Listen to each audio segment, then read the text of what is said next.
During sex mail का discharge women के अंदर ही रह जाए तो प्रेगनेंसी को कैसे अवॉइड कर सकते हैं? या समटाइम इट हैपेंस, क्योंकि जो कॉन्डम है वो भी 100% रिलायबल नहीं होते कि वो प्रेगनेंसी को 100% ही अवॉइड कर पाएंगे। इन दैट केस अगर आपका कॉन्डम फट जाता है during intercourse, in that case अगर मैं नेचुरल तरीके बताऊं, है ना, देसी तरीके बताऊं, तो एक आप पोजीशन ट्राई कर सकते हो इंस्टेंटली आफ्टर सेक्स। वो है आप उकड़ो होके बैठो, जैसे हम पुराने जमाने में इंडियन टॉयलेट्स में बैठते थे। वैसे अगर आप 2-4 मिनट बैठते हो, इन दैट केस जो भी डिस्चार्ज हुआ है मैन का, वो बाहर निकलने के चांसेस उसके होते हैं। तो एक तो आप ये ट्राई कर सकते हो। Otherwise you can instantly go to the washroom, हाँ, यूरिनेट करो, उसमें भी आपका जो फ्लूइड अंदर गया है वो बाहर निकल जाएगा। तो दैट इज अनदर वे।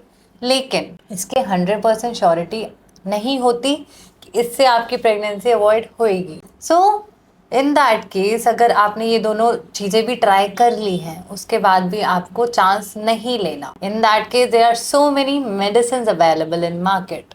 इसी चीज़ के लिए है वो, अनवांटेड प्रेगनेंसी को अवॉइड करने के लिए। तो आप उसे लें, लेकिन ध्यान रखें उसके बहुत सारे साइड इफ़ेक्ट्स होते हैं। तो ऐसा नहीं है कि आप उसे हैबिट बना लें कि आप बिना कॉन्डम के कर रहे हो फिर दवाई खा ली, नहीं, ऐसा नहीं है। इमरजेंसी सिचुएशन के लिए तो उसे उसी के लिए रहने दें, रेगुलर में उसे मत खाएं।